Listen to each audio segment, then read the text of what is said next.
বাংলাদেশ এগিয়ে যাচ্ছিল তরতর করে। শ্রীলঙ্কাকে বাংলাদেশ অর্থ ধার দিয়েছিল। অর্থনৈতিক দৈন্যদশার কারণে শ্রীলঙ্কা একটি অভ্যুত্থানও ঘটে গেছে। তারপর শ্রীলঙ্কা ঘুরে দাঁড়িয়েছে।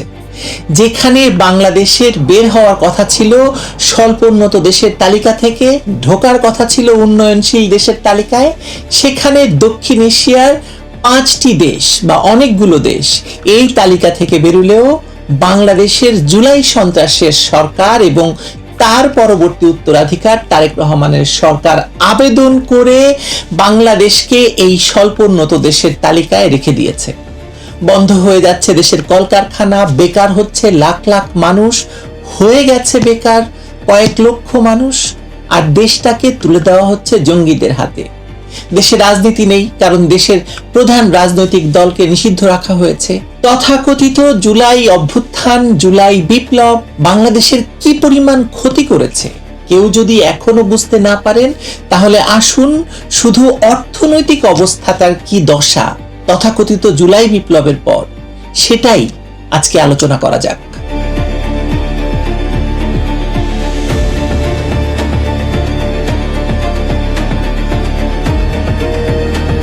শ্রীলঙ্কার কথা তো মনে আছে আপনাদের, তাই না? 2022 সালে দেশটির অর্থনীতি একটা ভয়াবহ ধসের মুখে পড়েছিল। বৈদেশিক মুদ্রার রিজার্ভ তলানিতে ঠেকেছিল, জ্বালানি ছিল না, ওষুধ ছিল না, খাবারের দাম ছিল আকাশ ছোঁয়া। গণবিক্ষোভের মুখে রাষ্ট্রপতি গোতাবায়া রাজাপাক্ষে পালিয়ে যেতে বাধ্য হয়েছিলেন।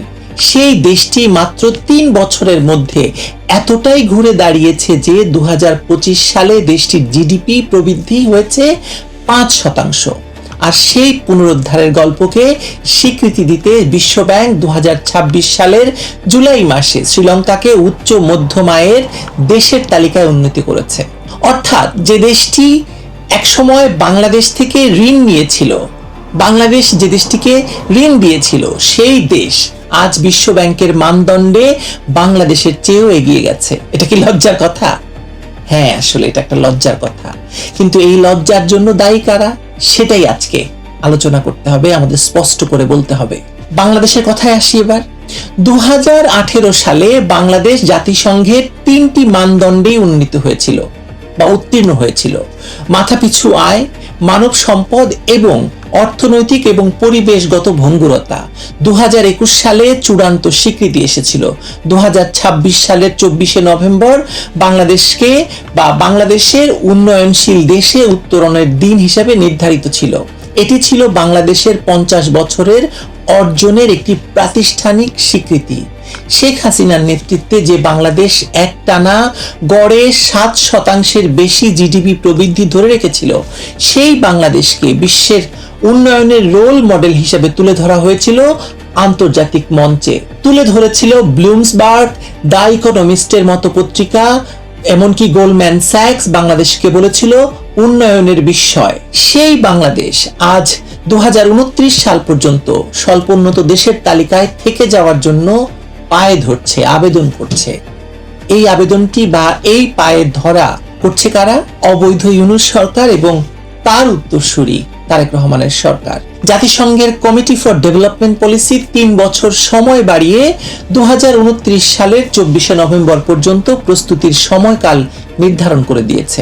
একটু ভাবুন এবার, যে মর্যাদার জন্য বাংলাদেশ দশকের পর দশক ধরে কাজ করেছে, যে মর্যাদা ছিল কোটি কোটি মানুষের শ্রম, ঘাম আর রক্তের ফসল, সেই মর্যাদা থেকে পিছিয়ে থাকার আবেদন করেছে বাংলাদেশ নিজে থেকেই।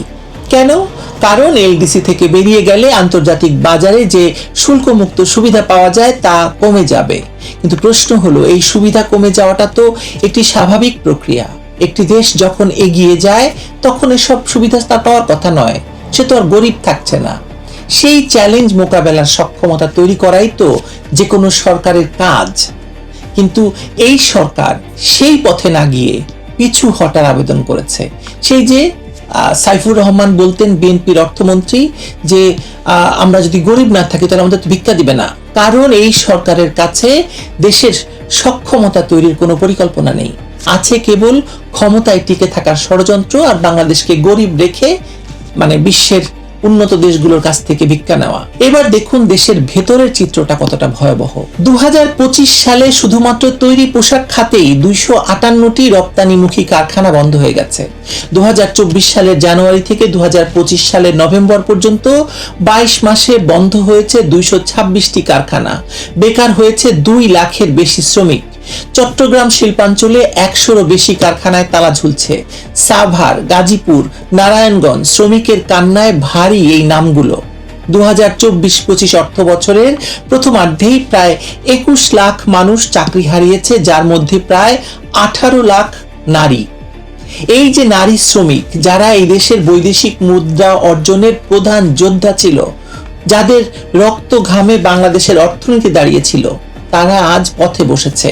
আর এই নারী শ্রমিক পথে বসা মানে হচ্ছে গ্রামে থাকা তাদের পরিবারগুলো একেবারে পথে বসে যাওয়া, তাদের ক্রয় ক্ষমতা নেই, বাংলাদেশে এক নীরব দুর্ভিক্ষ কাজ করছে।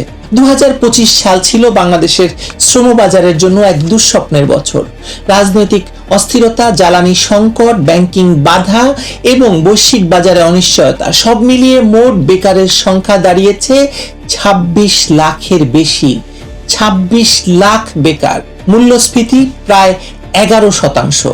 অথচ একই সময়ে ভারতের মূল্যস্ফীতি 5.5%-এর কাছাকাছি, পাকিস্তানের 4.5%, আর শ্রীলঙ্কায় তো মূল্যস্ফীতি ঋণাত্মক পর্যায়ে নেমে গেছে, অর্থাৎ মাইনাস। অর্থাৎ দক্ষিণ এশিয়ার দেশগুলোর মধ্যে বাংলাদেশের সাধারণ মানুষ সবচেয়ে বেশি মূল্যস্ফীতির চাপে পিষ্ট হচ্ছে। আপনি নিজের জীবন দিয়ে সেটা বুঝতে পারছেন না? বাজারে গেলে আপনার কান্না পায় না? আসুন তুলনাটা আরো একটু স্পষ্ট করা যাক। শ্রীলঙ্কা 2022 সালে দেউলিয়া হওয়ার পরে মাত্র 3 বছরে ঘুরে দাঁড়িয়েছে। 5% জিডিপি প্রবৃদ্ধি, উচ্চ মধ্যম আয়ের দেশ। আর বাংলাদেশ কি হয়েছে? যে বাংলাদেশ শ্রীলঙ্কাকে ঋণ দিয়েছিল, সেই বাংলাদেশের জিডিপি প্রবৃদ্ধি নেমে এসেছে 4%-এর ঘরে, 3% একটু বেশি। উন্নয়নশীল দেশ হওয়ার লক্ষ্যমাত্রা পেছানো হয়েছে 3 বছর। শ্রীলঙ্কা সামনে এগিয়েছে, বাংলাদেশ পেছনে সরেছে। এই বৈপরীত্যের জন্য দায়ী কে?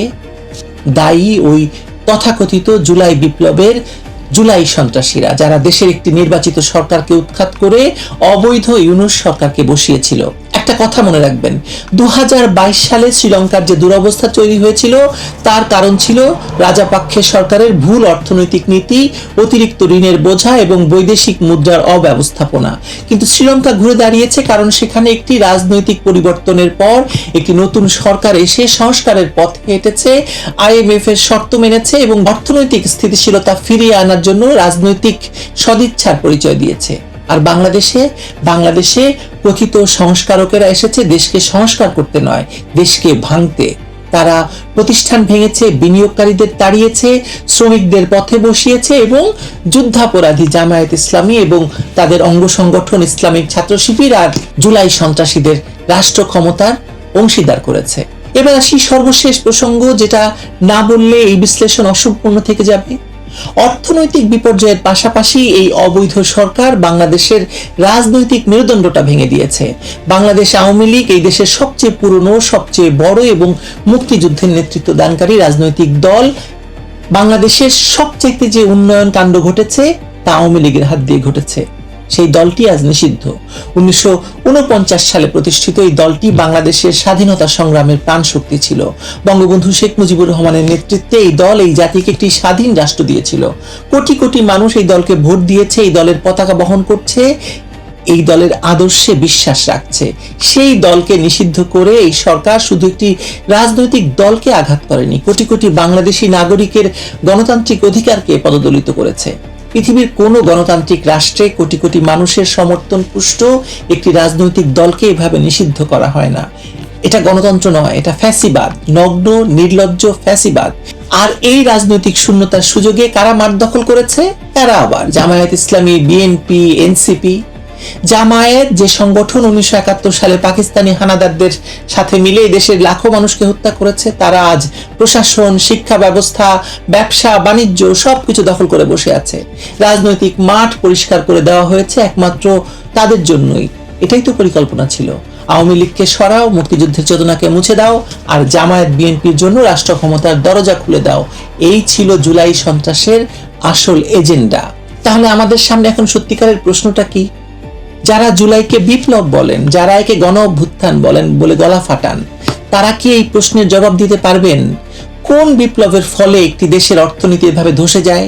কোন গণ অভ্যুত্থানের ফলে লাখো নারী শ্রমিক পথে বসে? কোন পরিবর্তনের নামে একটি দেশের সবচেয়ে পুরাতন রাজনৈতিক দলকে নিষিদ্ধ করতে হয়? কোন বিপ্লব একটি দেশকে উন্নয়নশীল দেশ থেকে স্বল্পোন্নত দেশের তালিকায় ঠেলে দেয়? আবার কোন অভ্যুত্থান যুদ্ধাপরাধীদের ক্ষমতার মসনদে বসায়? ইতিহাসে এমন কোনো বিপ্লব নেই যেটা একটি জাতিকে এগিয়ে নয় পেছনে নিয়ে গেছে, মানে আরো কত কত বছর কে জানে। আর সেই পেছনে যাওয়াকে বিপ্লব বলে উদযাপন করছেন।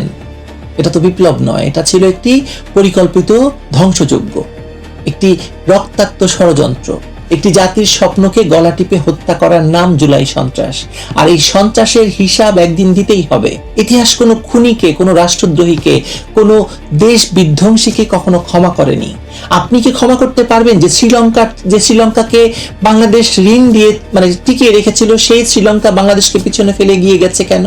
আপনি তথাকথিত জুলাই যোদ্ধাদেরকে প্রশ্ন করতে পারেন যে বাংলাদেশ পেছালো কেন? সেই জবাবটা দে এবার তোরা। জবাব তো চাইতে হবে আপনাকে, তাই না? ভালো থাকবেন সবাই।